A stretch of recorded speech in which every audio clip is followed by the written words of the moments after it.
3212, male ripe. You wouldn't call this the catch of the day. 696. More like an unwelcome species being evicted from its current home. Female, immature. These are northern pike, a predatory fish first discovered in this area back in 2004. Fish managers say the population has exponentially increased over the past few years, and there could be as many as 10,000 now living in these waters. At the same time, we've documented the decline of almost every other species in the reservoir. The state and the Kalispel tribe deem this to be a major problem that could threaten the entire Columbia Basin. And in March, they started the first phase of removing these fish to more manageable levels. We're trying to reduce the population by 87%. They've set up more than a dozen nets throughout the Pend Oreille River, catching an average of 160 per day. 1918. They're then processed before being composted into fertilizer. They can't donate the fish to be eaten because mercury levels are too high. The population increased and so did fishermen. But some people think the northern pike have been a blessing. It's increased the boat traffic and the fishermen, 20-fold, easy. John Campbell is the owner of the Pend Oreille Valley Sports Shop in Newport and would gladly give up a lot of the smaller native fish in the river so fishermen can reel in a much larger catch. It's been really good for business, not just my business, but every business in town. 547. But fish managers say this is something they have to do. 2366. And it would be irresponsible not to address this issue. We acknowledge how important this fishery has become to the local economy and to sport fishermen that enjoy fishing for pike. However, that comes at a huge cost to every other species in the reservoir, and there's risks to the rest of the Columbia River Basin. Female, immature. In Pend Oreille County, Mike Perry, KHQ Local News. That's it.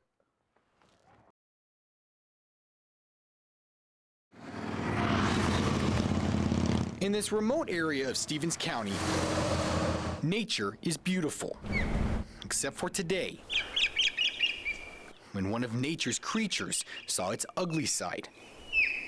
A juvenile osprey dangling from its nest, unable to fly away. It's been like this for more than a day. You see, like that's one of the... Wildlife officers arrived this morning, confused at what they saw. His wing might be broke.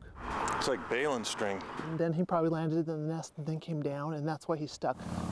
The bird somehow got its foot tangled in twine. The problem now is how to set it free from its nest perched hundreds of feet in the air. They called Inland Power to help out with the rescue. My climber is going to try to climb up there and with an extension cut that twine or that fishing line, whatever's got a hold of him, and see if we can set him free. He could fly away, but it looks like he's going to need some attention, so hopefully we'll be able to catch him. Scaling the tree can be tricky for the climber. You can see the other juvenile flying around. But an even bigger concern is overprotective parents attacking him. They're called cracker shells.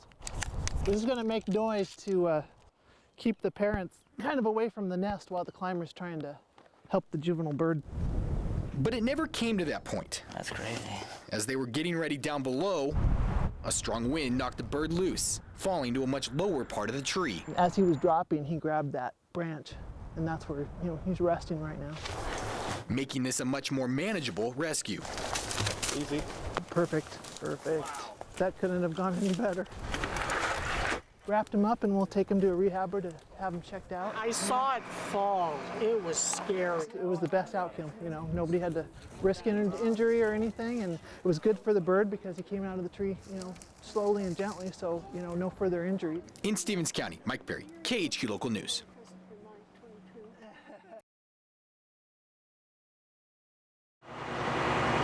We'll do the extrication part. We'll take the roof off. Let's do it. This week and next week we have some extrication training. Just cut through here. Put them on a board and scoot them right out that way. Cut the cars apart to make it easy access together, to get to the patient in the time of an emergency. The space is limited, probably crushing on his body. The majority of our calls that we respond to are medical. Can you move it up against that seat closer there?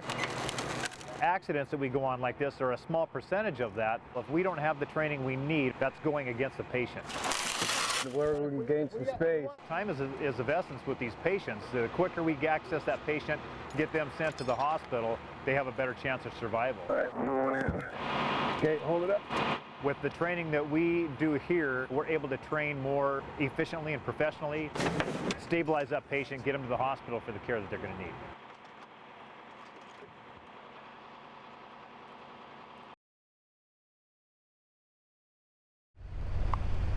It's been what seems like a winter that just won't end. Oh, it's horrible. It's horrible. Gloomy weather keeping everyone inside. But those cold, dreary days look to be fading away as we finally get a day springing us out of hibernation. Good friends Ashlyn and Mariah We need to do that. We should have go been down waiting there. tirelessly for a day just like this. Been cooped up inside for how long? Surprised we haven't had any nice weather yet.